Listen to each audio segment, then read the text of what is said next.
What's up, Chiefs Kingdom? In this episode, we'll be talking about Trey Smith. And how Patrick Mahomes is still the undisputed king. Plus, the NFL's latest drama concerning player contracts. So let's stop jacking around and get into it already. From the heart of Kansas City, we bring you Buck and Bob Take on Chiefs Kingdom. I'm Bob. I'm Buck. We're not fancy analysts. But we have just as many bad takes. What's up, Buck? Not much, man. Had a really fun weekend. Went to a concert with you and your wife, Mel. It was very fun. It was hard on the back. It felt like 18 hours of standing up straight. But then I got to hang out with each one of my kids this weekend and spend some really good quality time with all three of them. So that's a perfect weekend, in my book. How about you, man? I'm doing good, man. Yeah, I got to go to the concert. Spent a lot of the weekend editing our video with Cole. I had a fun week. I mean, I was busy the whole week. I guested on All Chiefed Up, which that video should be out on All Chiefed Up channel. Either they said maybe this week or started next week. They're not sure, but did that. That was a blast. They didn't give me any notes though, so I was just like, I hope they ask me stuff I know about. Yeah, no kidding. Don't ask me about Jake Brittingstool. Don't ask me about Jake Brittingstool. I can't imagine going on to somebody's show and just winging it, because I mean we do so much prep and we have all these things that we've talked about. We've already talked about. We've talked to other people about. It's like. And then we come on here and we get to talk about it and we sound like we know what we're talking about. So to just go in blind would, that's got to be a little scary. Yeah, I asked them, do we have like questions? Like, should I prep it all? They're like, nah, no prep needed. I was like, okay, here we go. Luckily, everything they asked, I had a lot of things to say about. So they probably cut half the stuff I said. Anyway. You know me, I like to ramble on, but you do have a tendency to ad lib, yeah. Yep, I do. Nothing wrong with that. Oftentimes, give a little too much information, which in my edit of our then we got to interview Cole Thursday night, and that was about an hour and a half, and I cut about 45 minutes of it, and most of it was me talking. Man, that was so much fun. I mean, I was cool. So nervous going into it, but he's so down to earth, man. It's like talking to your neighbor. Well, and I was scared. That's really excited about the Chiefs. Well, I was really nervous with him, but like, I've seen different interviews that people have done, with him, right? And he always looks so like stern, but I think we made him smile and laugh quite a bit, which he had a good time, definitely. Yeah, I think he did have a good time, and it was a bummer too because we got to talk about his music career and his rapping and stuff. Yeah, and I ended up cutting it from the video because of him. He said during the interview about it, he was like, well, I don't ever talk about it because this is a Chiefs channel, so no one wants to hear that. And I was like, damn. I think he would have been all right with it, but man, not. Yeah, but I was just like, he talked me out of it. I was like, well, I have a Chiefs channel, and but we asked him at the end if he would do a little something for us, and he was like, I got nothing for you guys. Had he had something for us, that definitely would have made it in the final edit. Maybe, but maybe it could be something. Maybe we'll finally turn on monetization, and then we'll maybe make it a members only video. But I don't think it would perform well, and that's the problem. We're trying to grow, and putting that out just might not be a good idea. But yeah, I'm just saying, like sometimes we do the bloopers at the end. You could have just had he rapped for us, throw that at the end. I think people would have enjoyed that instead of our stupid bloopers. Yeah, we tried, but yeah, we just had a good time talking to him, and then we got off and talked for another 30 minutes or so off the record. That was cool. He just, yeah. I was a little starstruck. I don't know Yeah. why. I've interviewed Tamba Hali, and I was less Yeah. nervous. You Yeah, know well, what I the mean? thing And with that, Tamba's though, like one of was my heroes for years. like that wasn't the first time we had sat down with Tamba and talked. So we were fairly warmed up to Tamba by the time we had that big interview. But I think Cole made it very easy to talk to him. He really did. After a little bit, you kind of loosened up a little bit. You loosened up more than I did, but you got there at the end. I was pretending to be loosened up. I was sitting there going, "Oh, Cole, like me, please, like me. I hope you like me, Cole." But hey, let's jump in. Witchy said, that chief concerns is starting in about an hour, and Witchy, It'll probably be an hour and a half. It's going to be a half an hour late. Yeah. So you've got time. It's just like when you're heading to a movie and there's going to be like 15 minutes of preview. They're going to be about 30 minutes late. So you got time, I think. Yeah. You can put it on your calendar.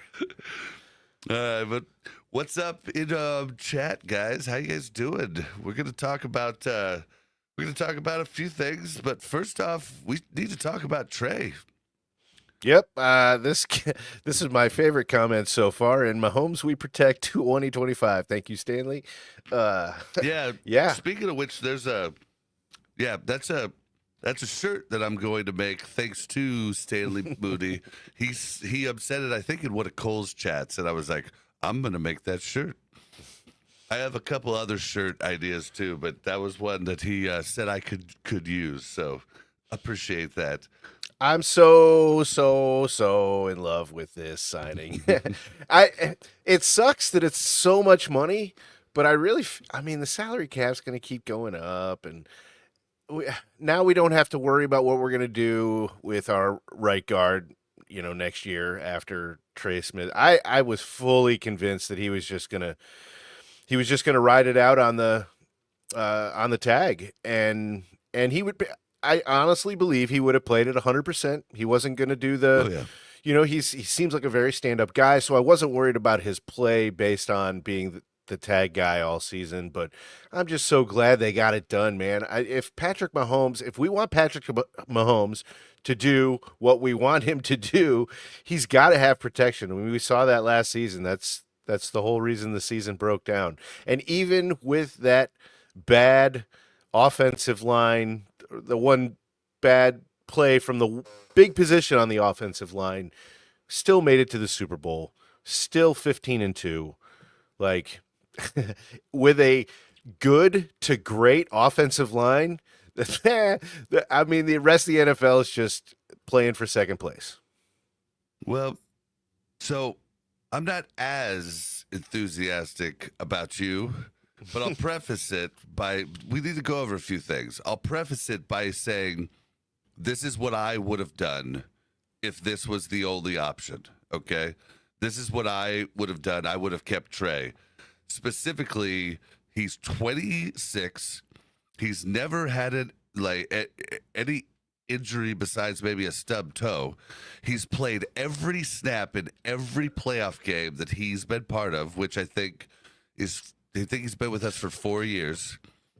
Might only be 3, but either way, Still, that's a lot of substantial playoff games. Yeah. When offensive linemen are injury prone as a rule, so when you find one that just doesn't get hurt, that's huge.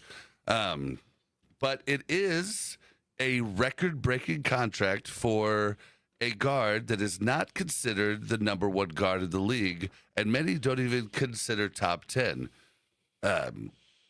If he was in a different offense, I think he would be top 10. If he were on the Eagles, for say, like any pulling line, that guy pancakes guys.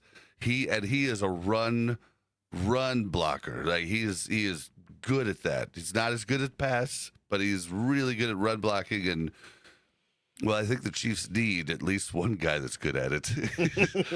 But Creed is probably pretty good at it.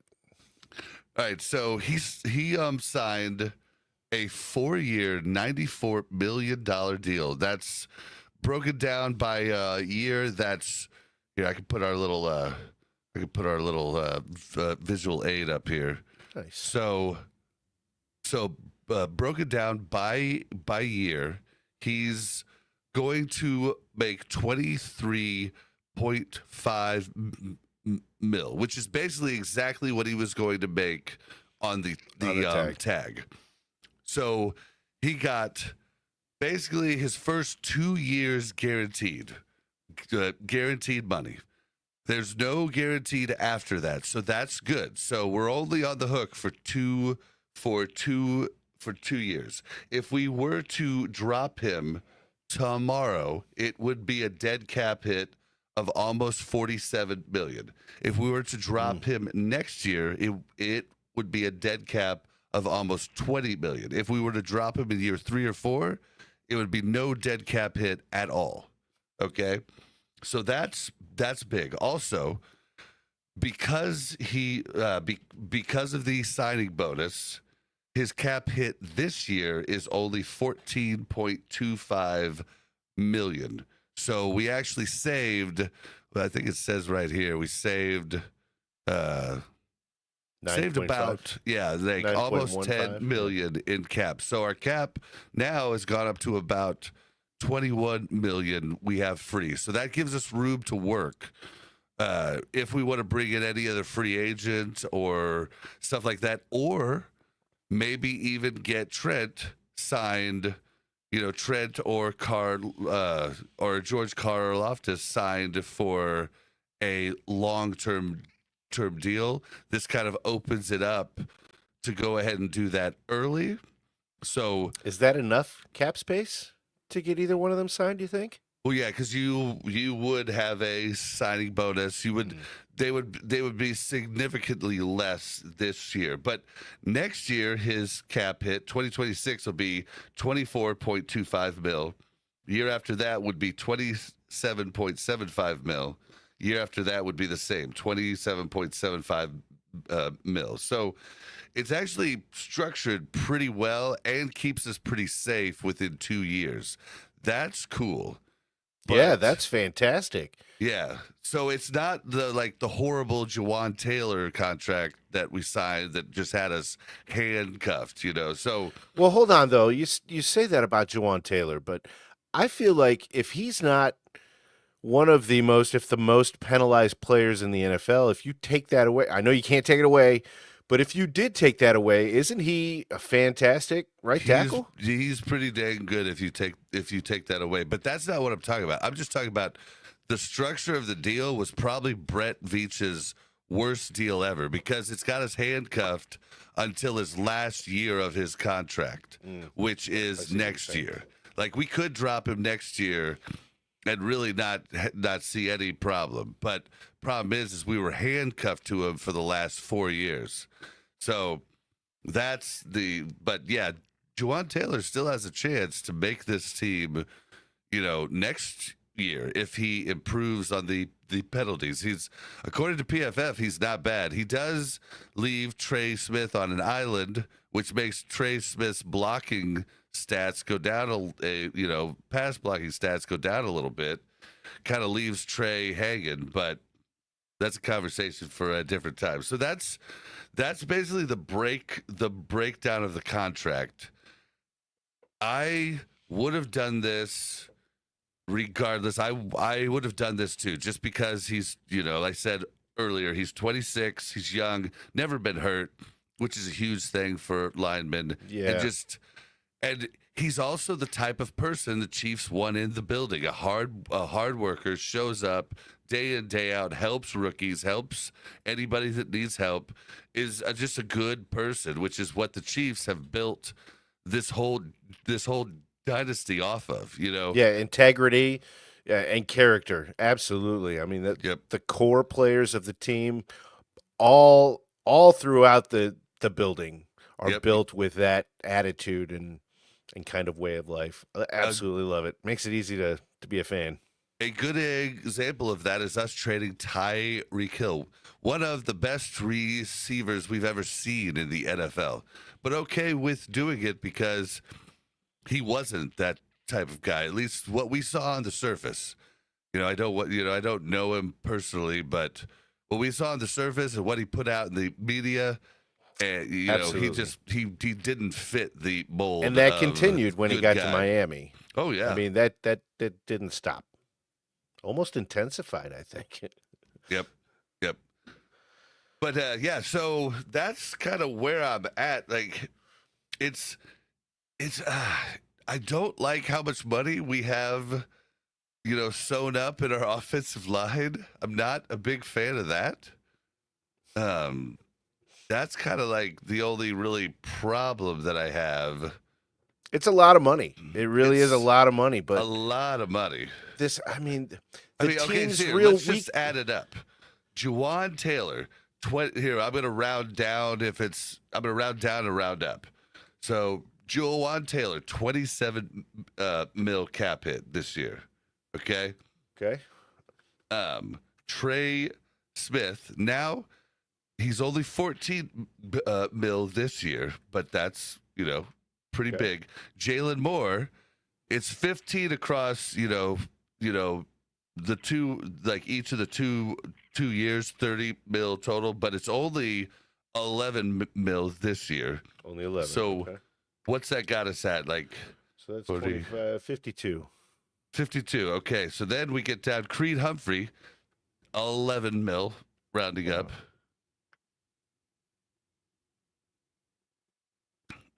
And then who else am I missing? Is that that's the only big ones, right? Yeah. Which he said you have to pay the guys who are protecting your $500 million quarterback. That was a good soundbite. I forget where'd you hear that, Witchy? Because I heard that same thing today. Maybe it was in chat from you, from some other podcast or something. Or maybe it was in comments. I don't know. I've read so many comments from the cold video. My eyes are spinning. But but so that's a lot to tie up in a line. Like, we're basically probably have, it's close to 65 million right there. Yeah, and then if you put all the backups in there, it's probably like 80 million of the total $302 million cap. So that freaks me out. But like I said at the beginning, I would do this too. I agree with the choice, and I'm happy. I just wish we could have gotten it a little cheaper. I don't like this trend, and it's really bad with QBs because they'll pay a top 10 QB, like number 10, number 11, like number 1 money, and I don't like that. Hey, Tom Blando is listening from Niagara River. Tom, is that near Niagara Falls?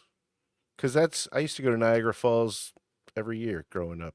Buffalo. I was just playing golf with Tom yesterday, so I wonder how he got that far in such a short time. Oh, yeah? Either that or it's the Niagara River in Kansas. In downtown Kansas City, Missouri. But yeah, so I haven't been watching chat. Does chat have anything? Did you see anything they might have put in about Trey? Yeah, Witchy said it's not about money, it's about keeping Creed's best friend next to him. That's a good point. Luckily, he's good at what he does too, so welcome to have him back. Yeah, well, and they just work. I mean, they're silent. It's just like when I can look at you and you can know what I'm saying because we've known each other for so long. That's how they can react on the line. And a lot of people don't think about that when they're thinking about adding talent to lines. The talent has to gel because the line is a unit. I think fans tend to forget that about their football team in general when they're talking about adding new players and subtracting players. Is the camaraderie on the field and the way that these guys not only know each other, but how well they get along with each other, because a lot of times they don't. There's been a couple of times with Travis Kelce in practices and like preseason stuff, but I mean he's a guard dog. Well, and Travis Kelsey is huge for the team. Like a lot of people don't even think. Like if we didn't even use him this year, just having him on the roster, so Worthy came out and talked about it recently. He talked about how Travis tells him things constantly, how he can get better. I don't think Rashee Rice is the receiver we saw at the start of last year without Kelsey on the team. I don't think Worthy makes it to everything that he did this last year without Kelsey. Kelsey is a teacher. Like that's what so many different people have said, and it's huge. I mean, it's the things that people don't talk about. And you look at Brett Favre back when Aaron Rodgers took over. He was like straight up, I'm not teaching him anything. Yep. And the Chiefs are getting people that are teaching. We saw it with Justin Reed, and Justin Reed knew the writing was on the wall, but he did it anyway. That's the type of people we got, and Trey is that type of person, so I am all for it. He now is the highest paid guard in the NFL. Let's see if I can show this better. Okay, our little logo's knocking it out, but 23.5. Yeah. And then the next, Landon Dickerson from the Eagles is 21 million. So it's a nice little step up. So he's resetting the market. Yep. But we did save money this year. And that reminds me of a funny commercial. Nate Bargatze, he's a comedian. He's a pretty funny comedian. And he's out there spending like stupid money. He buys a mansion. Is that the guy that I'm going to see? I think it is. Yeah. And he's he's spending all this money, and it's a credit card commercial, right? And his accountant is standing right next to him. She's like, "You got to stop spending money." He's like, "I'm saving money." And at the end, he's like, "You're not listening." I don't know, it's that funny. that is Mel's favorite comic. Yeah, we got pretty good seats at the T-Mobile Center, not the Sprint Center, but we're not in the suite for that one, unfortunately. Nope. We're in the suite for Shine down here at the end of the month, but her dad kept those tickets for himself. Rightfully so, they're his tickets. Yeah.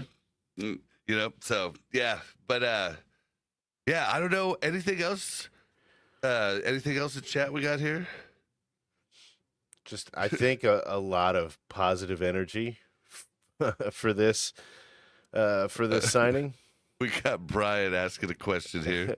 Which week does this Andy Heck O line gel? Week 10, week 11? Oh, no, they better gel week 0.5. They got the first quarter or two of the first week's game to get together, but I Patrick gotta Mahomes watch. has to stay safe.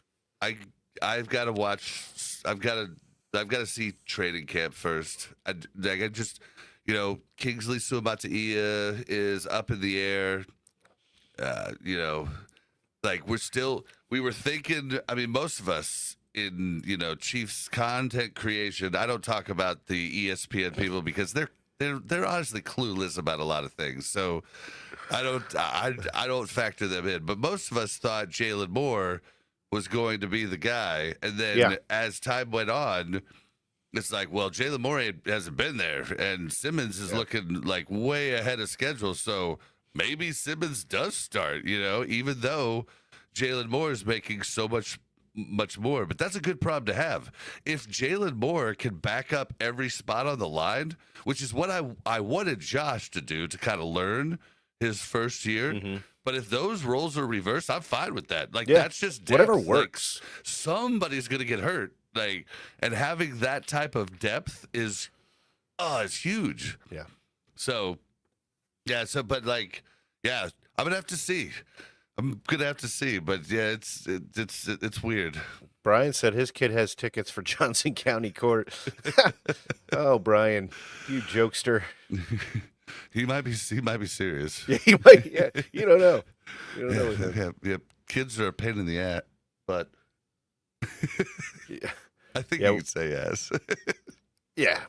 I'm pretty sure. I think it's just the F-bombs that they don't like. Mm-hmm. That and politics. I hate politics. The young bucks need to lock in the left side. I mean, dude, if Josh could play, Josh is going to look really good. Like the footwork that he has, everything is really exciting. So I just didn't think he'd be ready this soon.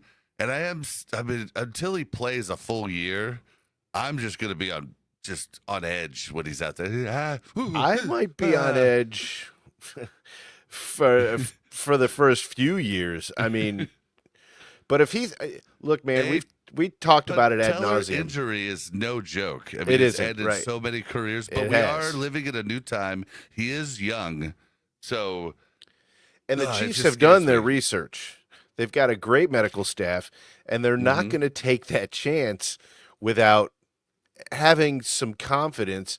I think when we first drafted him, we thought if he was making it into a backup role by midseason, I think that we would have been pretty okay with that. Oh, and yeah. now it looks like if you go to the ESPN, because I was looking up Trey Smith's new contract when I got home, and they have Jalen Moore listed as the starter. But that's not what I'm hearing when I'm listening to the radio on a daily basis. It is all about how great Josh Simmons looks and how he could be the starter week 1. And that gives me goose pimples. Dude, and Casey Colossal here, if you want to read this one. Yeah, I pray that Josh heals up 1,000% because I believe we have a true left tackle. No offense to the other players. I don't think anybody would take offense to that. I think hands down, Yeah. he would have went top 5 in the draft had he not gotten hurt, and of course had he played, His senior season, like all the way. well, during it. But I mean, if you look at his tape, everybody raves about it too. I mean, he really has some crazy footwork, and he is really, truly just a beast.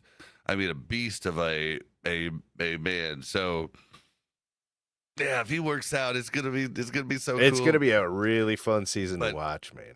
I'll be able, come next week. Well, the podcast will be on Monday next week, so I won't have been to training camp. But come the week after that, I'll be able to give you guys more and have like really. Watched what's going on the field and got to see. Right now, it's just kind of hearsay from people like Nick Jacobs and like people that are actually have media credentials that can that have gotten to go to like the 1 or 2 days. It's still not like they know that much more, right? But they got to go to 1 or 2 days. They've got a little more insight, yeah.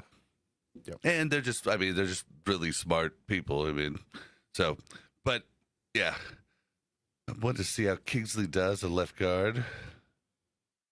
We all want to see how Kingsley does a left guard. If feel he so just much looks more comfortable if Kingsley was taking over a right guard, I would tell you hands down he's going to dominate. Problem is, man, left and right side, everybody makes jokes, but it's not easy to swap both ways, and most people can't do it. You're literally using an entirely different leg, foot, everything, and arm, everything. Everything's swapped, So I'd feel a lot more confident if he was going for right guard. I didn't even think if he was going for right tackle, I'd feel super confident about him. Really? But, yeah, just because he was a good right tackle all through his career. He never played the left side, So that's the only thing that I'm just worried about is that, he just can't do the left side, That's because I think he starts last year at right tackle. I think he's completely fine. He doesn't get benched.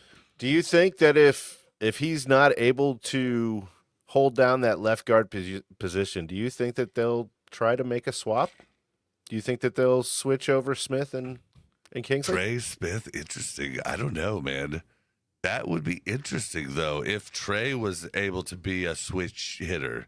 That'd be really interesting, actually. I mean, if it comes down to that one position and he's that one weakness, why wouldn't you give it a shot? I mean, you've got such a small window with Mahomes left, right? You've got 5 more years of probably really, really good play out of Mahomes and maybe 10 more years if we're really lucky of Mahomes. Like, it's not like it's not like he's a second-year player anymore, that we have his whole career to look forward to. We need to, we know that we've got a team that can make it to the Super Bowl. We no longer have the stigma of the three-peat on our backs, right? So it's not like we have to prove something this season. Like we heard Mahomes say he's going to go back to schoolyard football almost. I know those weren't his exact words, but that's the gist that I got out of that interview. He's going to try to go long again. Schoolyard, I feel like, is when the pass breaks down. But I think all of those players are ready like Kelsey is. Yeah, but remember back in the first couple of seasons when he almost preferred to scramble. And did it look like he was having a great time when he was scrambling? His tongue was always out like this when he was doing it. I was always so scared he was going to bite it off. Put your tongue back in your mouth. So he was just out there having fun, and I just didn't feel that at all last season. It just felt like It was almost like they were playing not to lose, rather than playing to win. And still getting to 15-2, this team, the window is just, who knows what's going to happen after Mahomes. Let's get as much out of it as we can. If we gotta move the guys around and try different things. I guess I'm getting ahead of myself. But I hadn't even really thought about that. After last season, like Trey moving over is one scenario I did not think about. How long did we talk about moving Tooney over before the team actually moved Tooney over? And I say we, not just us, fans in general. They were talking about it on the radio when I was listening to it then. It just didn't make sense to us why they were waiting to try that out. And then when they tried it out, it was good. So I don't even remember talking about that before it happened. Maybe that was you. Maybe, I don't, because I was like, huh? When it first happened. But oh, really? Yeah, but at least the way I remember it, because but I didn't even think. Yeah, but back to what you're talking about, that could be a thing. If Trey's a switch hitter, I mean, we might see some of that because they do practice like different spots on the line. Mm-hmm. So, yeah, that could be interesting. All I know is I'd feel more comfortable if Suamataia was on the right-hand side. Sure. And that's where I'd feel confident that he was going to be a good right guard. And I'd feel pretty confident he was going to be a good right tackle. But I'm fairly optimistically confident he'll be a good left guard. That's all he needs to be is good. Down, He doesn't need to be great. He doesn't need to be the next, the guy that breaks the market with his next contract. That's not who we need over there. We just need good. That's all we needed at left tackle last year was just good. Yeah. Well, and we had DJ Humphries come in. I think DJ Humphries would have been okay, but he just tweaked the hammy right away. Yeah. Immediately. And that was such a bummer. We were so excited about him coming in. Yeah, we were. It's just like, dun, dun, dun. This guy's going to be great. So, yeah, I think the only thing is I'm just scared about our overall spending on the O-line. But besides that, this is a great move. And I think most people in Chiefs Kingdom agree with us. Yeah, I only got to listen to 2 or 3 calls today because they weren't taking a lot of calls. But yeah, I think every Kansas City Chiefs fan out there, I think, is going to be happy with this. There's always going to be one or two outliers. Yeah, I've definitely heard a lot of people not happy about it. Oh yeah, really? Oh yeah. Well, normally the angry people have more voice on the internet because they're angry. Like when you're happy listening to a podcast or a video, you're usually like, I'm not going to comment. But then when you're angry, you're like, well, I'm going to tell this guy what I think. You know, and you're just like angry typing. I've had over the years doing all the podcasts, I've had so many people that have left angry comments, and I'm like, hey man, I see where you're coming from, blah blah blah, and they'll write back, they're like, sorry, I was having a bad day at work, and I just took it out on you because you said something I didn't like. Bill's got a pretty good point here. He said, I'm tired of hearing the highest paid. Everything bought will cost more, caused by inflation. And that's true. That's the nature of that's the nature of the beast. You know, next year it'll be some other guard that'll beat Trey Smith's contract. It's just how it goes. In 5 years, you know, it won't be a big deal. Like we look at the right tackle for like we blew up the market getting Juwan Taylor, and now he's like, you can actually look it up here if you want to, but he's not the high, not even close. Like let's look at offensive line at this point. Not cap hit, but contract average, and let's look at just right tackle and Juwan Taylor. Well, he's still number 3. He's still doing pretty good. Okay, so yeah, but that was the worst contract Brett has ever done. So yeah, he's still looking kind of pretty, but still, we also, the cap increased a ton this year, which makes me wish they would have just signed. You know, there's a lot of things we could. I mean, we knew we wanted to keep Trey. Why did we restructure the deal and sign him last year? Because I'll tell you why. It's because he was making like under $1 million last year. So, like, because we found that out when we were going through when we were first learning about the caps and everything when we started the podcast. Would they have been able to save money had they done it last year instead of this year? Yeah. Would have been able to save a ton. Yeah. Because there wouldn't have been that. Nobody knew that Taylor Swift was going to increase the cap so much. And sorry, guys, it's Taylor Swift that did it. So that's why, you know, NFL players are protecting her and stuff. They're like, she got us more money. I mean, that's awesome. I mean, it's the truth. It's the truth. Did she say something? Or are you just talking about her popularity? No, yeah, I'm talking about basically her bringing Swifties into the NFL market. I mean, they've bought all kinds of jerseys. I mean, everything you can think of. Like, it's been a huge uptick in the NFL's popularity. Thank you, Travis Kelce, for having the balls to ask her out, man. With a friendship bracelet. Yeah, that's amazing. Oh, man. Every time he calls her Tay-Tay on this podcast, I'm like, you are so dorky. But I love it. But yeah, so, yeah, I definitely get that, you know. But still, we have a lot of money put in the offensive line, and it scares me about, you know, getting McDuffie signed and Karlaftis signed and everybody else. Mike Cornell said Swiftlation. That's what it is. That's pretty good. That's another T-shirt. Did you just come up with that? Because that's pretty damn good. Holy crap. Oh, my gosh. Yeah, so do we have anything else we want to say about that? I think it's a good thing. I can't think of any other talking points. It does scare me about our spending on the defense. I don't want to get to the Dick Vermeil era, you know, back to where we were spending about 80% on the offense and 20% on the defense. You know, yeah, that's exciting. You know, that's what the Bengals are doing. It's exciting, but I think that's not how you win championships. Yeah, that's right. I mean, defense wins championships. My biggest concern is Trent McDuffie at this point.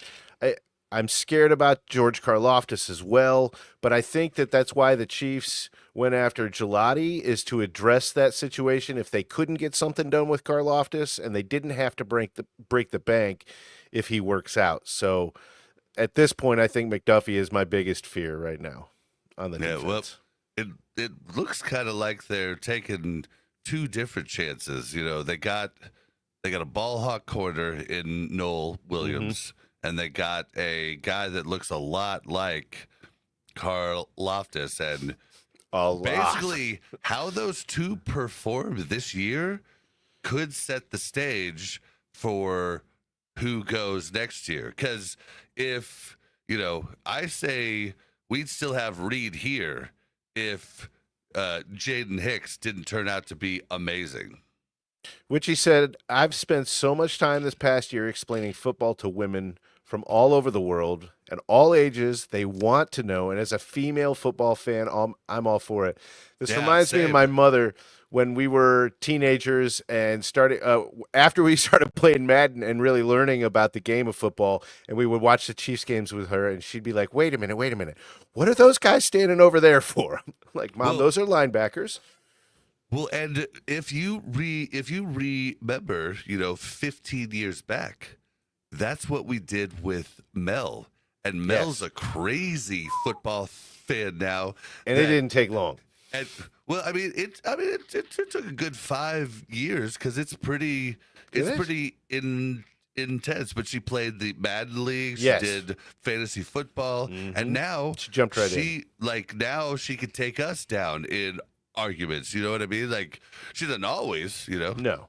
But she can. She definitely holds her own, and definitely knows what she's talking about. Yeah, she's definitely made me go, oh damn, I didn't think that's a good point. And that's why we wish she could be on the podcast all of the time. But she can't because she's pretty important. She's busy. Yeah, like if you see her at the top right of the screen, we have this logo for whenever Mel does come on. She'll be on after every game live stream, but that's the only thing she really has time for. But yeah, I love the female perspective. Like, I tried to have it on all of my podcasts prior, so wish she could come on more. But yeah, that's awesome that you're helping educate the new fans. I love it. What do we got here from Witchy here? This HD Chiefs fan was talking to Witchy. He said, companies are always saying we have to figure out how to grow our market share. Seems like the Chiefs have figured it out. Pretty smart. Do you think that was a marketing scheme? Do you think they got together? Pretty smart. Some of the marketing department got with Travis Kelce and was like, all right, here's what we're going to do. We're going to send you in there with a friendship bracelet. She'll eat it up. And you're the guy that can, like, hang out and actually be cool around this, like, biggest pop star in the world. It could be, man. It could be. That'd be funny. Oh, man. Well, I've got this, just a tinfoil hat. Either way, at the end of the day, however it went down, I have 100% belief that it's a real relationship. Like, I don't think this is a staged thing to help anybody. I think it's like, I don't care about I've never cared about any celebrity relationships. It's hard for me to admit, but I love like their little relationship.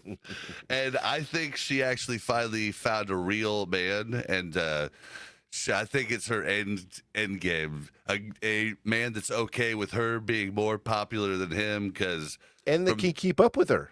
Yeah, I mean, she's a busy person. Yep. Uh-oh. Bob has gone to the movie Signs on us. Hey, man, That's a good movie. I have to keep the tinfoil hat close to keep me safe, just in case. And that's another Mel Gibson. All right, well, let's move on. So next up, we got Patrick Mahomes is still number one. Now, he did drop to 60% of the vote, where last year it was almost unanimous. I think only one person downvoted him last year. It was unanimous. He had just come off of 2 Super Bowls in a row. This year he still gets it, but it's only 60% of the first place votes. So I think with the new O-line, we can, we could get him back to his 2022. The good status. But I'm going to throw his stats up here because it's weird to me that everybody's kind of crapping on him, because like really, his completion percentage and everything is all just kind of the same. Like it's really just the years that he's had like super over the top, you know, passing yards and stuff has been when we've had a really bad defense. Like I don't really think that he had that much of a down year. Now, if you look at it, the first like 7 games, it was pretty ugly, right, for 2024. Yes. But he brought it back. Like if you take the first 7 games out, like he played phenomenal. You know, It was his lowest performing season yards wise and touchdowns wise in his career. yep. Except But I for mean, his look at rookie the year but prior when we won the Super Bowl, 14 yeah, INTs to very. 27 TDs. It was a very similar stat line. It really is. I don't expect Mahomes to get more than 4,600 yards this season. And we've talked about that in the past too. It just, if it doesn't need to be, then it doesn't need to be. They're not going to blow teams out. They just don't. Andy's never going to do that. So I mean, without a bad defense, we don't see 5,000 yards from Mahomes. I don't think. Yeah, I don't think either. I think 4,800 is the ceiling, really. Unless something, I don't even want to say it, but Chris Jones gets hurt or something like. Yeah. You look at 28. You look at 2018. He had 50 TDs, right? Wow, right? The defense was horrible. Wow. Horrible. Yeah. That's why Joe Burris looked so good last year. His defense was horrible. So I don't see how, unless you have a coach like Bill Belichick who will just keep running score up, whereas we know Andy's not going to do that, then I just don't see Patrick getting there. Why'd you change that? I didn't change that. I just pulled up the comment. Oh, weird. Casey Colossal said, "Damn, already 32K passing." Yeah, that was weird that did that at the same time. Yeah, weird. Yeah, 32K in basically 7 seasons. 245 It TDs. is 8 technically, but yeah, that's Madden stuff. Mm-hmm. Although we did better than that in Madden. I mean, we weren't throwing for under 5,000 every season. Yeah. What's this here? HD Chiefs fan said it's always awesome to see a lot more people participating in the chat. Let's grow, Buck and Bob, like Taylor is dating Buck. Hey. Yeah, Taylor would date Buck. Now, we could grow the podcast huge if you are willing to get a tattoo, Buck. Yep. Because New Heights said they would bring on anybody. They would bring on somebody if they got a tattoo of Jets Jake. So if you get a tattoo, maybe they'll bring you on the show. I don't care. Yeah, and then you can support the podcast, and we would probably blow up pretty fast. All right. I'm in. Oh man, find me an artist. Call Damien. He'll find me an artist. Yeah, I mean, Bill, her music isn't the point. The point is that she's getting new fans in, and I'm not a huge fan of her whole music, but I definitely, some of them are catchy. I do like some of them. I'll leave you to your confession real quick. I'll be right back. So I have 3 kids, aged 22 to 5. My youngest is a 5-year-old little girl, and her biggest obsession right now in life is Wednesday Addams and Taylor Swift. I know it's kind of the spectrum is huge there, but she loves Taylor Swift. So I've got to have a bedtime Taylor Swift playlist, and then I've got to have a car playlist. And life is all peaches and rainbows if Taylor Swift is on there. And there have been a few songs that I might bob my head to. My son is 16 and he makes fun of me for that. But when I was a kid, it was New Kids on the Block, and there was no chance you were ever going to catch me listening to that by choice. There's just no chance. I don't care if their music was gold. There's no chance I was listening. But Taylor Swift, there's some songs that are kind of catchy. There really are. She, she's got a lot of ex-boyfriends, so she's got a lot of material. Casey Colossal says, I know where this is going. I don't. You talking about me, or is there something going on in chat that I just? All right, Witchy, you have an assignment to get. Oh, HD Chiefs fan said, Witchy, you have an assignment to get Jets Jake tattooed. Go Witchy.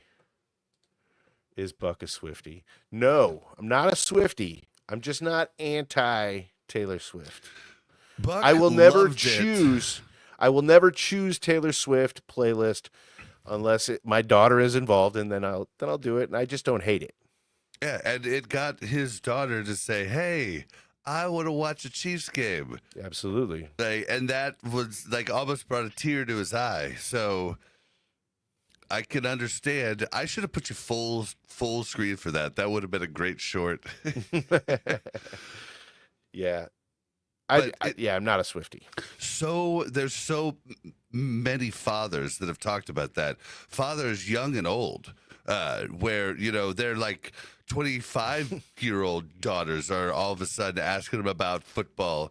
And they're like, I thought this day would never happen. It's like, so it is a thing, man. It's really a thing. And it's really cool to just expand football. The other thing she does is she walks her when she feels like making fun of me. She'll go, "Okay, Bob." Like that's gonna hurt my feelings. I'm like, "Hey." Oh man, that's She's great. fun. She's keeping me young. More anti-pop diva. What is this? Okay, we gotta stop putting this on the screen. Witchy, I see this. Oh, all right. Yeah. All right. Let's stop. Yeah, I think that was talking about. Nope. All right, so yeah, basically, Patrick Mahomes still number one. Is still. He's still number one. I think he gets back. So what? So he is down to 60% of the vote. What do you think would drop him below? So Not winning a Super Bowl. Well, hold on. Let me pull up. So he's number one. Josh Allen number two. Mm-hmm. Okay. What's Joe his percentage? Burrow, number three. Oh, I don't think it says the percentage for them. Yeah. Well, if he's getting 60% of the guys. vote, then Josh Allen, the best he can get is 40. Lamar Jackson, 4. Right? Oh, Okay. 4. Is this player vote? No, this is this is voted by the players. Okay. Okay, so now number 5 is the first NFC, Jaden Daniels. Okay? So number 4, 3, and 2 are all AFC. So if Patrick And 1. if Mahomes makes it to the Super Bowl, but then loses to someone in the NFC, right? Yeah. So, like, say he loses to Jaden Daniels or Matthew Stafford. Okay. Justin Herbert's number 7, so we'll cut that out. But or Jared Goff, Detroit Lions. He got 8. Or Jalen Hurts, he got 9, Philadelphia Eagles. And then Baker Mayfield got 10, Tampa Bay Buccaneers. I'm surprised that Hurts is that far down the list. Well, what if somebody beats Mahomes in the Super Bowl, but Mahomes went through Josh Allen, number 2, Joe Burrow, number 3, and Lamar Jackson, number 4? Would Mahomes still get the number 1 vote? Would he? I don't think so. I think. You think one of those other quarterbacks could jump to the front? So here's the mindset that From the NFC. I don't think it matters who beats Mahomes in the Super Bowl. I think that from a player's point of view, Mahomes is this godlike figure at this moment, right? Never not made it to at least the AFC Championship game in his career. That's stupid. That's absolutely ridiculous. And those guys see this. But now, well, hold on. So he won 2 Super Bowls in a row. They've won 3 Super Bowls now in his career. He lost a Super Bowl. If he loses another Super Bowl, he lost 2 Super Bowls. Right. I'm just saying, since they've won the 2 Super Bowls in a row, They've lost one Super Bowl, and now if they lose another Super Bowl, I can see them attributing that to Mahomes is just getting older. His dad bod is catching up with him. He's just not the number one quarterback anymore. I don't think they're looking at stats. I think they're looking at. I don't think that plays into what I'm talking about. For if the number one quarterback is Mahomes and the number two is Josh Allen, AFC, Joe Burrow, AFC, Lamar Jackson, AFC. If that's 2, 3, and 4, if he beats them all out to go to the Super Bowl, but then gets beat by 5 through 10 on the NFC, I can't see how they would jump that NFC quarterback over him. No, I think Josh Allen would just show up on the list as number one at the beginning of next season, and Mahomes might be 2. Really? Even though he went through him and beat him out to the Super Bowl. They don't hold Josh Allen to the same standards that they hold Patrick Mahomes. Mahomes is the guy that's going to the Super Bowl almost every season. He's expected to win. I really think that these guys expect him to win another 2 or 3 Super Bowls before it's all said and done. I don't agree with you, but it's an interesting take. Yeah, I just think that at some point Josh Allen is just going to start being up on it. I don't think, and like if Jalen Hurts, if the Eagles beat the Chiefs again in the Super Bowl next year, I don't think Jalen Hurts jumps up to number 1 to be over Patrick Mahomes. I don't think that's how it's going to work. If Mahomes beats Josh Allen in the freaking playoffs again, literally Josh Allen's never beat him in the playoffs ever. Right. I cannot see them moving him up to number 1. That sounds crazy to me. I'm not saying it will happen. I'm just saying it could happen. You're saying that you agree to me that that's absurd, but you're saying the players are going to have a different thought. Yes. Okay. Yes. I get that line of thinking. Okay. I just don't. Okay. Like, I could buy for into me, that. I still believe Mahomes is the best. He's definitely the best playing now. I still think that he's probably the best of all time, as you know. And I'm looking at 2024 stats. That was not a great season. It was a good enough season, really. I mean, we do expect more from Mahomes. It was his lowest performing season. He literally, but I still think he's the best. Receivers, the starting running back, he didn't have a left tackle. I mean, absolutely. Those stats, all of those for things, what he had, are pretty incredible. And an aging tight end. I mean, hot diggity damn. Like I just feel we're going. You know, injuries aside, we're going to dominate we're gonna jump back to 2022. You think? Yeah. Oh, yeah. I mean, I don't know that he throws for 5,000 yards. You just mean his. In a perfect world, we'll have a more balanced attack, and we'll have some rushing in there. You know what I mean?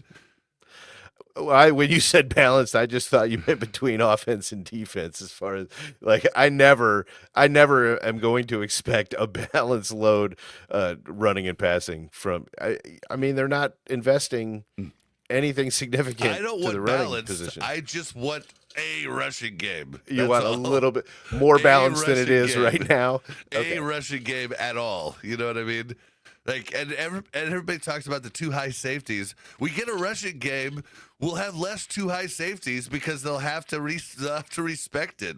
Yeah. You know, if we run for at least 10 yards a carry, boom. You know. Yeah, I mean, I don't know. I think 4,500 is where I want them to be, but it's going to take a lot of bad play from Mahomes this season for me to not believe that he's the best in the game. All right. And stats don't really matter all that much. Yeah, I mean, the stats are just like PFF. It's just something to go by, to look at, but it's definitely not the end all be all, and that's why I respect the fact that they still made him number 1. I think it should have been more. You put any of these top quarterbacks, you put Josh Allen on the Chiefs last year, don't make the playoffs. You put Joe Burrow on the team last year, don't make the playoffs. You put Lamar Jackson, maybe they make the I was playoffs hoping because of his legs. Yeah. Okay, like because that would be maybe, but don't make the Super Bowl. You know, like you put Jane Daniels on there last year, and he's gonna be like, oh my gosh, I'm a rookie. I don't know, like, man. Lamar Matthew with Stafford, no freaking way. He's getting sacked. He's gonna set a record for the most sacks taken in a season. Yeah. Matthew Stafford. But I Justin think with Herbert, Lamar, same, you know? I think they make the Super Bowl with Lamar because I think Lamar with Andy Reid, knowing how to use that kind of quarterback, I think he would. I think Andy Reid would salivate to have a chance to play with Lamar Jackson. I mean, Lamar would be great. He just chokes during playoffs, you know, like where he's like the opposite of Jalen Hurts. Like Jalen Hurts looks great in the playoffs and then chokes all through the season, you know, and so it's I just think that, you know, if you're really thinking about it, Patrick Mahomes did something nobody else could have done, and it's unreal. And he played with so many new teammates that just came, you know, like at the just like, you know, like throughout the season, you know, and he had to trust a new left tackle. He had to try and learn how to use a Hall of Fame wideout, which when that wideout came, blanking on his name right now. Great dreads. Oh, DeAndre Hopkins. Yeah, DeAndre Hopkins. I said before he ever played a game, I'm worried Mahomes is not going to know how to use it because he's never had a receiver that just takes the ball in one-on-ones. And I was afraid, and I turned out to be right. Every once in a while, it happens. Yeah, like when I called Joe Tooney was yeah. going to get released or traded a day before it happened. Yep. Brian thinks we're going to see too high and exotic all year. Yep, I really do think so too.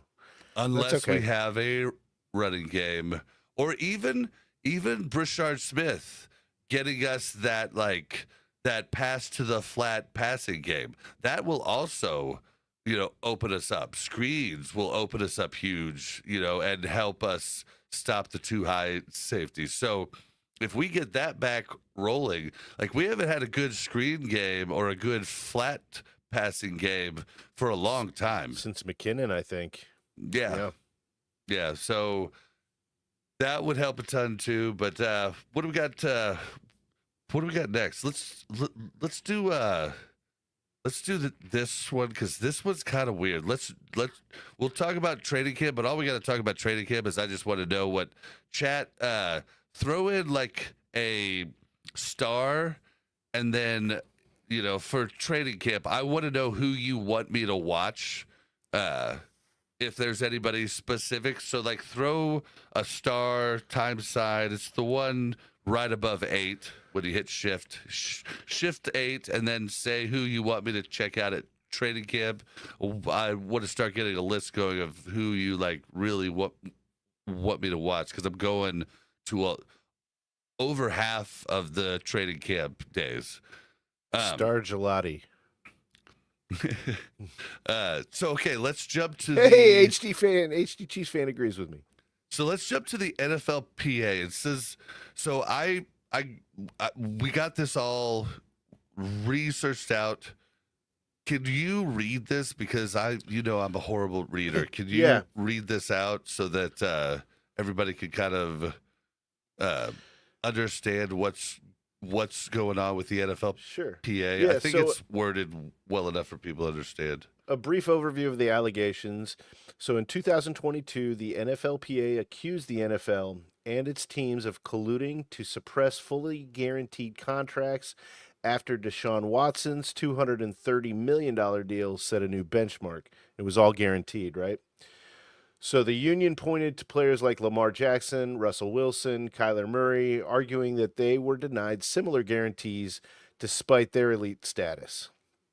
The arbitration ruling and key findings in the case. In January 2025, arbitrator Christopher Droney ruled that while the NFL encouraged teams to limit guarantees, there wasn't enough evidence to prove collusion. Droney noted, there is little question that the NFL Management Council, with the blessing of the commissioner, encouraged the 32 NFL clubs to reduce guarantees in veterans' contracts. So the NFLPA initially kept the ruling under wraps, but its recent leak has reignited discussions. Okay, so that's good. So that basically lets you know what's going on. Players are upset because the PA looks like they tried to keep this under wraps, that the teams were possibly colluding about guaranteed money. A lot of people are very upset about this. I watched, our boy Jason Dunn last night talk about it, and he was pretty heated about it. I can understand that as a player. This is a really gray thing and not black and white. Like, you could see both sides, because I sit here and I look at, like, I don't think the collusion's a good idea. I think everybody just should have been smart enough in the NFL to not give too much guaranteed money. But can you imagine, as a fan, being handcuffed by the Deshaun Watson debacle, $230 million, basically handcuffing that franchise for 4 years? Like, yeah, and it hurts. Screwing them. And, like, can you imagine as a fan just being like, what the hell, Like, that sucks. So, and I think, everybody's a victim. All the NFL teams are victims by this too. It's it's such a hard thing to really, like, side either way on, but it is. Like, I don't have a side either way. I can see both sides' arguments, and I know that's lame and chicken shit, but that's the truth. Like, I honestly can see both sides. Look, I don't care about the Browns. They're going to find some way to screw up their franchise, even if it doesn't have anything to do with collusion or guaranteed money. It's funny because it's true. But look, if it was happening to my team, I'd be pissed. Mm-hmm. I'd be pissed, and I would have zero faith in Brett Veach anymore. Luckily, I do trust in Brett Veach. I don't think he would do something like that, but I don't know. Yeah, I get why they do it. They almost have to do it now, to get somebody, a superstar to play there.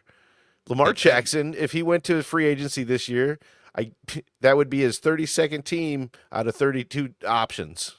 Yeah, and I'll agree completely that the players should be pissed that the NFL Players Association kept it under wraps and kept it hidden from them. The PA works for the players. Yes. And they should always work for the players. Yes, they should have the NFL's interests in mind, but it should be the players' interests first. Like, the whole machine has to run well for the players to get their dues as well. And that's something like a lot of the players might not see right off the bat, that them doing this might have been, I'm not saying it is, but might have been in their best interest to limit guaranteed money to keep the NFL popular. So there's a lot that goes into this. Yeah. We all knew Deshaun was a POS before the contract. I thought he had potential. But the Browns are dumb. But the whole thing is, though, this guaranteed money is very scary. And honestly, I know the players take a chance of getting hurt, right? But I think the guaranteed money should end. I'm going to get so much hate for this. But I think the guaranteed money should end if you're unable to play the following season. You should get everything you have there. Like, if Deshaun Watson, when he was unable to play anymore, he still got that same year that he got hurt in, he'd be set for life. So if they get hurt in week 1, they still get paid for the entire season. Yeah, for that entire season. Yeah. But then it cuts off for the next season. And the team doesn't have a choice in them that. It's just if the player isn't unable, so the team can't just say, oh, you're playing badly, we're going to get rid of you. But if they can't actually play, then, the years past should probably be void. And they make, these guarantees are a lot of money. So it's not like they're guaranteeing $100,000, like it's a lot of money. So I don't see why Deshaun Watson should be making the whole $230 million. So I do get that part. So in your scenario, then somebody like Trey Smith, that only, what was it, $70 million was guaranteed? I think that's what it was. Basically, the first 2 seasons. It's full a good salary, chunk. It's a good chunk of money. The signing bonus. Okay, so now if he gets hurt after year 2, he still gets paid because his contract is not fully guaranteed, right? So what are the Browns going to do? Pay the guy $230 million. 229 of it is guaranteed. So now not the whole thing is guaranteed. So there's your loophole. Wait, hold on. You lost me. So you were talking about. So Trey is guaranteed for the next two years. Say Trey gets, so he has his full, guarantee for this year. Say he gets hurt week 5 this year, 2025, and then he's unable to play all of 2026. Then that guaranteed money for 2026 is void. So any guaranteed money. Yeah, and your scenario, you said year 3. Year 3, he has no guaranteed money, so the Chiefs could just drop I see what you're saying. Yeah. It was. Casey Colossal. I kind of agree with you. I disagree. The contract is a contract. Plus, the organization is going to make buku bucks. I don't know if the Browns are making buku bucks, but if you're dumb enough to sign that, that's not the problem. Yes, the organization is going to make buku bucks. The problem is the fan base and the cap. Now, we could talk about other ways to fix this. We could talk about, but then brings in more problems, which I think are actually scarier. So then we say, okay, if a player's unable to play, you still guarantee their money. They're still paid, right? Here, yep. Focus. Not on chat, me. So they're still paid, right? But you get that cap back. So you can now spend more money to have more players, whereas you're already paying that guaranteed over to the other player. Now, what we have is a Yankees problem. Now, Dallas is able to just buy whatever the heck they want and guarantee everybody because they don't care. They're going to pay out the bazoo. And then it changes all of what the beautiful thing the NFL has with the cap to make it fair and just, and it throws it right out the window. So that's the problem with going with the route of where if they're unable to pay, the guaranteed isn't on the cap. So I don't think that's a good plan either. I just think you should probably just only guarantee like half of player salaries or a third. I mean, I think that's fair. Just keep it as a percentage, a flat percentage across the board. If you give somebody a salary, then 25-30% of that, whatever, is guaranteed every year, right? So how would that work if they decided to make that rule at the start of next season? All of the older contracts are still grandfathered in, and that's a whole nother bag of worms you have to pull out. I mean, and you could with time, planning, and really thinking it out. You know what I mean? Yeah. Which he said 3 teams paid that man not to play. I know it's hard for me not to read the chat. This is some interesting. It's Taylor's fault. Yeah, that's what I was laughing at too. I just wanted because it was such a confusing scenario. I was like, eye contact. Yeah. Yeah. I mean, you knew it was happening. Yeah. Reading the chat's great. Like the chat makes these like so much better. Like we found out recently that live stuff doesn't do as much for you as in many ways on YouTube as not live. And we're like, no, we like live. We love the chat. The chat makes it so much better. Fun. Yeah. Mike Cornell said he's actually guaranteed for 3 years. I think that's why it didn't get signed until last minute. The Chiefs almost never guarantee more than 2 years of a 4-year contract, so they have an out after 2. Is it Yeah, guaranteed? yeah. I think you might be wrong on that, but it is pretty early.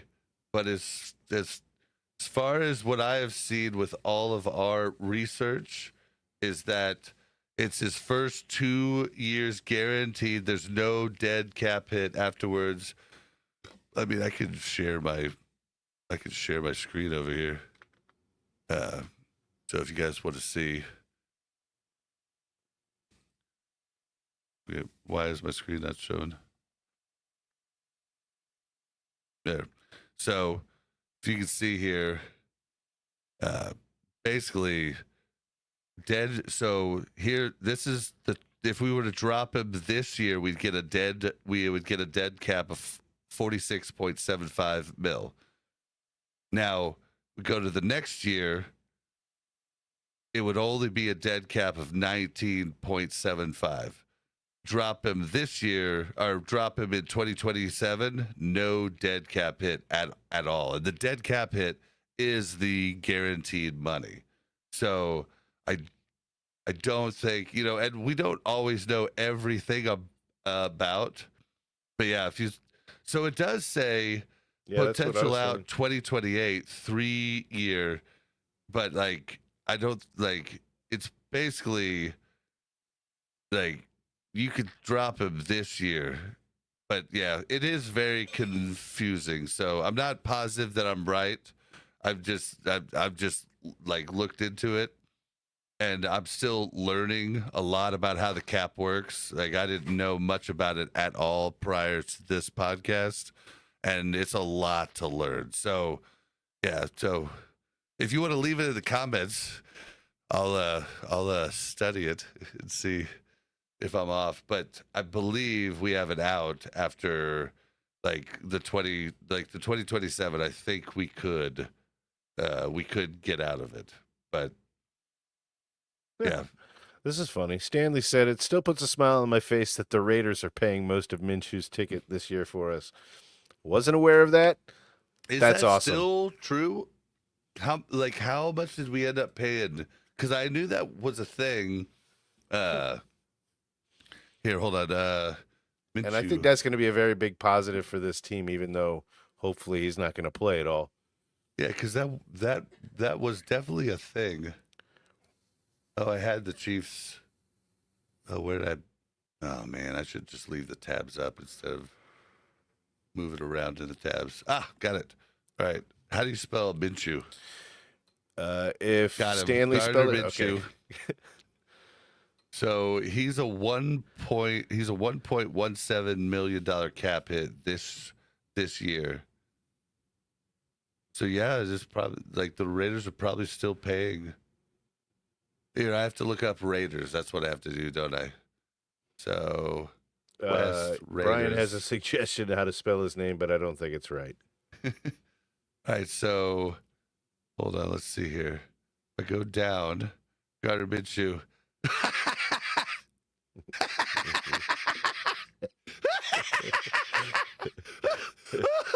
All right, dude. Thank you for telling us about this. Gardner Minshew. Holy, why can't I select all this? Gardner Minshew this year is being paid by the Raiders $7.66 million, a dead cap hit. Oh my God, that's beautiful. That awesome. Is so beautiful. Thank you for the comment. Oh my God, that's unbelievable. I thought they were paying some. I didn't realize it was almost $8 million. Wow, that's so freaking awesome. Yeah, it is. That's really cool. Oh my God, that's so good. Oh man. All right. Yeah. So yeah, that's all I've got for this week. We can take a couple questions. I do need to take my dog to the dog park, but we can take a couple questions here. Bill wants to know, do you think Mahomes will be number 1 in the top 100? Ooh, now that I hope so. I really hope so. I Who would hope be so. over him? Who would actually Well, be okay, over him? The so quarterback's the most important position who are the in voters the game. here? It's the NFL top 100. It's the players. It's the players. Then I got to think that Mahomes still gets it, but I could see Josh Allen. I could see. Well, I'm I still could see just Joe giggling Burrow. about and Jimmy Garoppolo. Oh, the Raiders, you silly guys.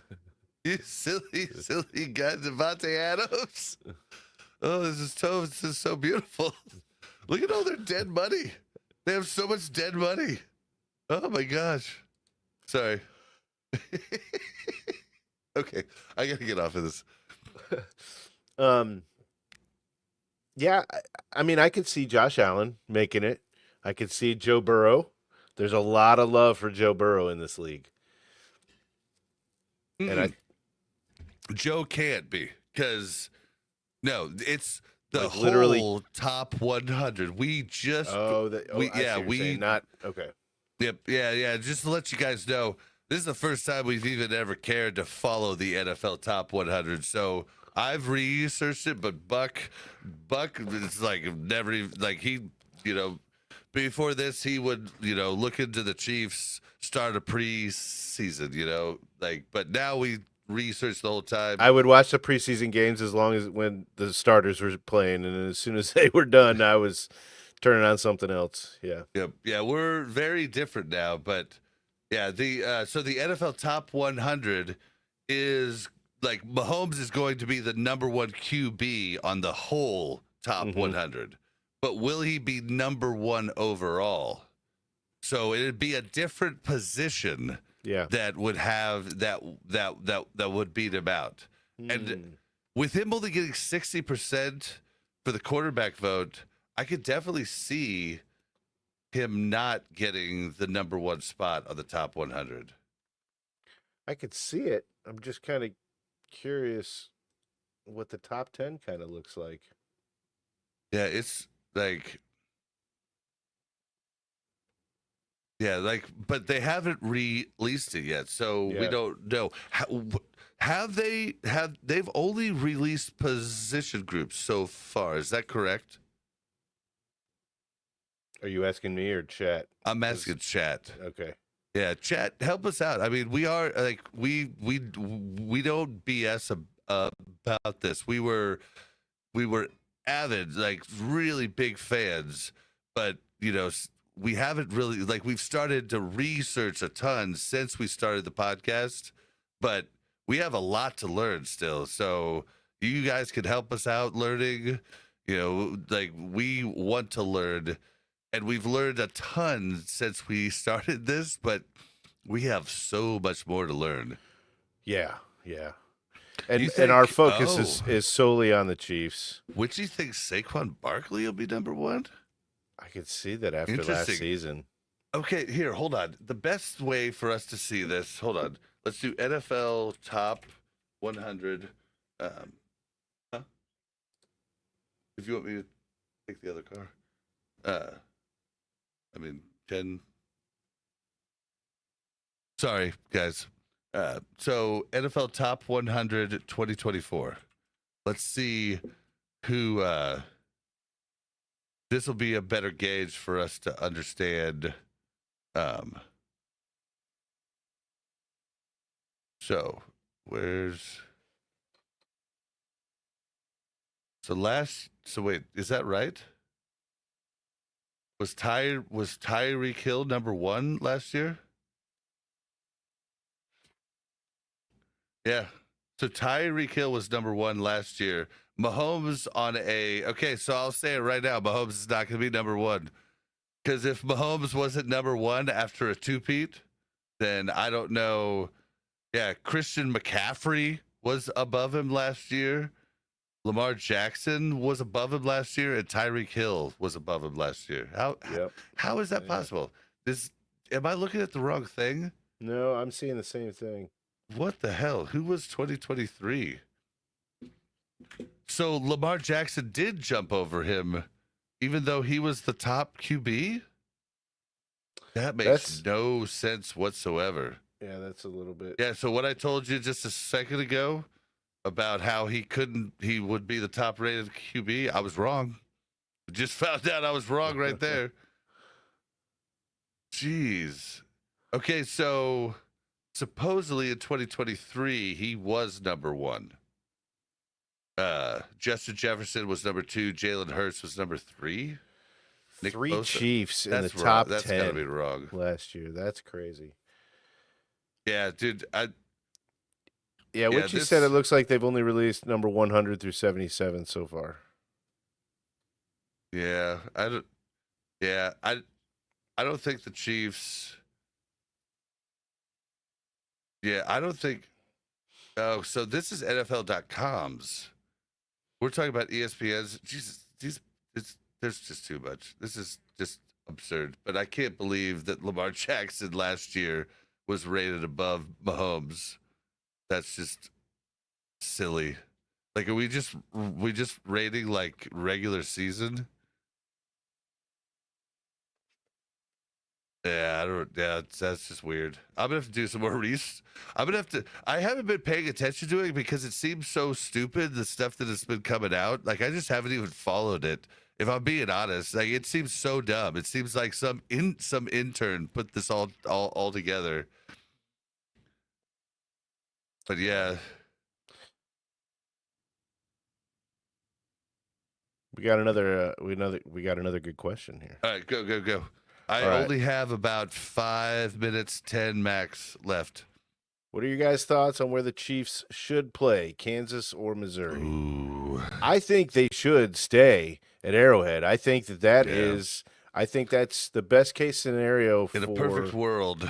But I don't know that that's going to be a possibility. Jackson County voters keep turning down stadium renovations.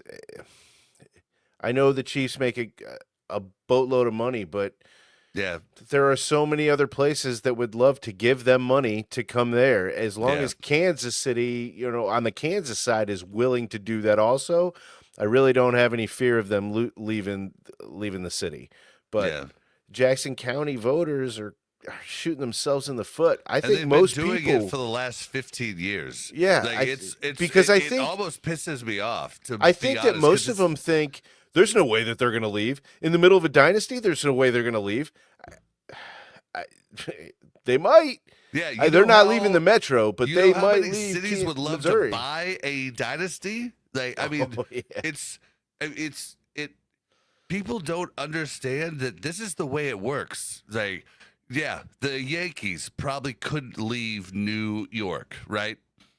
But we ain't the Yankees. We've just started to get good again, and there was a 50-year drought. Yes, we are a storied franchise, but like we need to stop thinking as Kansas Cityans, we need to stop thinking our shit don't stink, because we're in Kansas City. We're in one of the smallest markets in the entire league.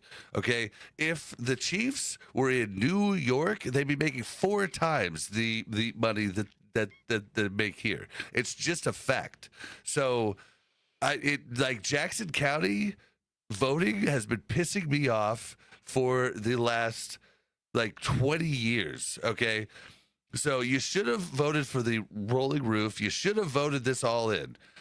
I think the area that the Chiefs stadium is in sucks. I think it sucks bad. I think it's a horrible location. The stadium itself, I think, is a storied stadium, and I think it deserves to stay. It's one of the oldest in the NFL. I do not want it to go away, but at the same time, if it has to, and it does, I don't give a crap if it's on the Missouri side or the Kansas side. And I'm tired of Missourians saying needs to stay in Missouri. Kansas has given the Chiefs just as much support as Missouri has over the years as far as Chiefs fandom. So I don't buy into that at all. I think that's a short-sighted. I'm getting a little heated now. I don't think.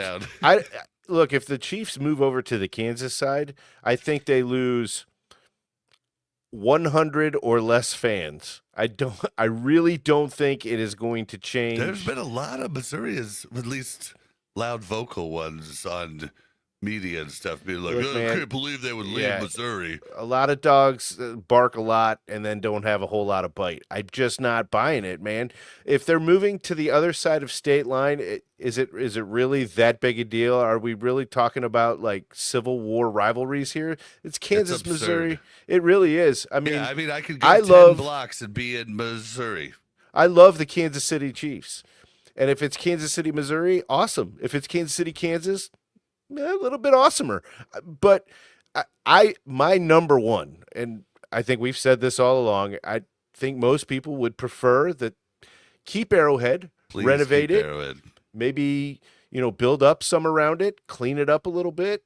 I don't even think they need to clean it up. I really don't. Just renovate the stadium, and that will make people happy, and that I think will make the Chiefs happy. And they don't have to do anything else, but Yeah, clean up the area a little bit. let the Royals leave. Let you build a little district in there for concerts and stuff. Now the Royals, Kansas City might lose. Yep. Which, I mean, It unless would the hurt my Royals are feelings. going downtown, I don't care. Like a downtown baseball scene would be so freaking cool, but or just down the street from my house, at the Sprint Center would be okay with me too. That would be kind of cool. I'd be like, I'm going to a game.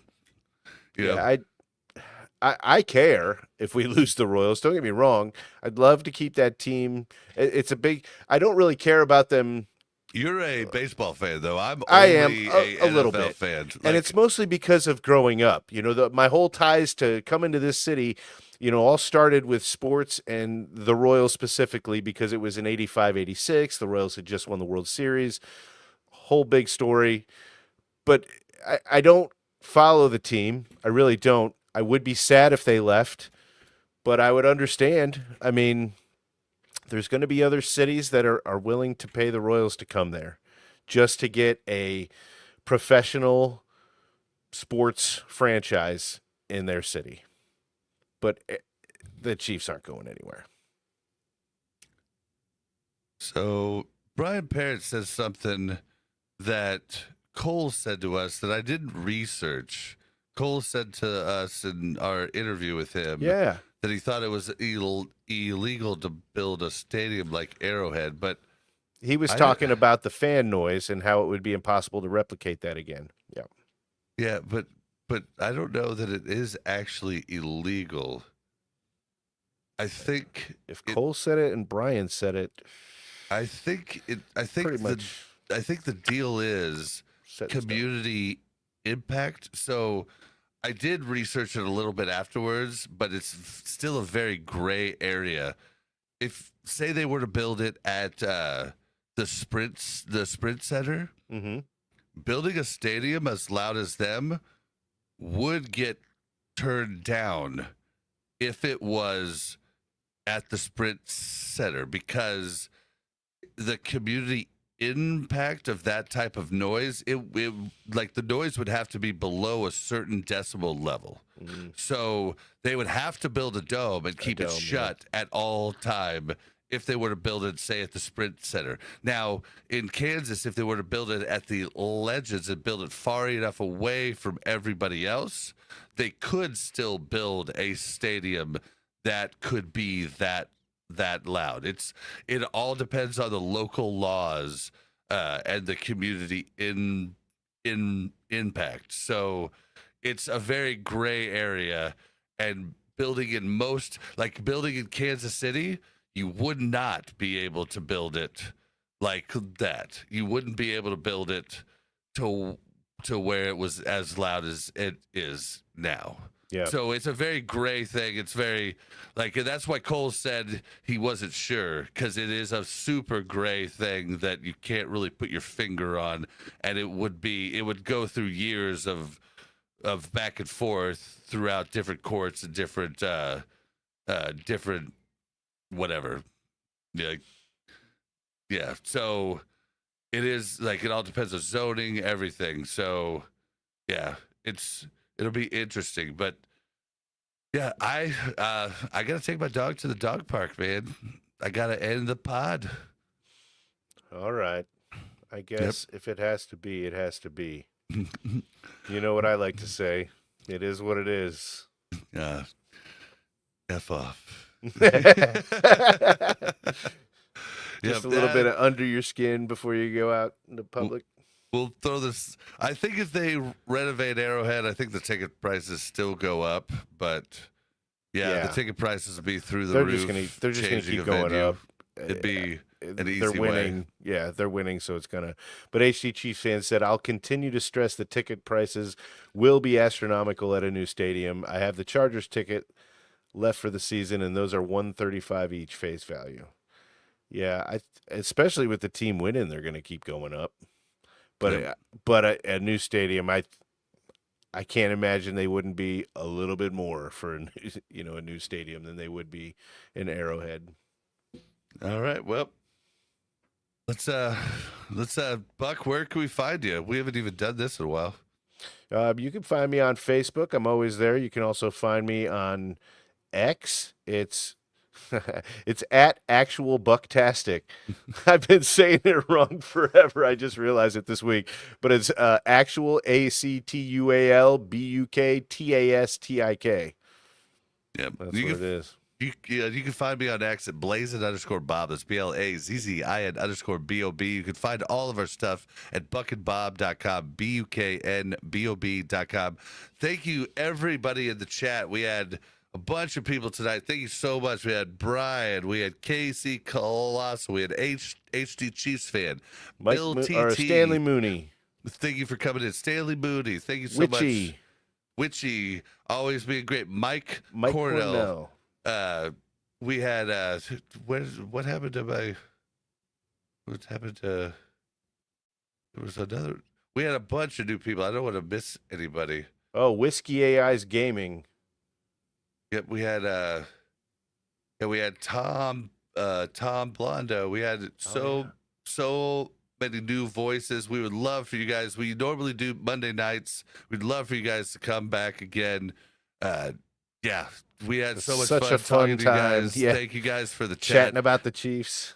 It makes everything cool. And yeah, we're going to get out of here. And thank you guys so much for hanging. And hopefully we're going to put another video out this week. I don't know what we're going to do, but we're going to do something.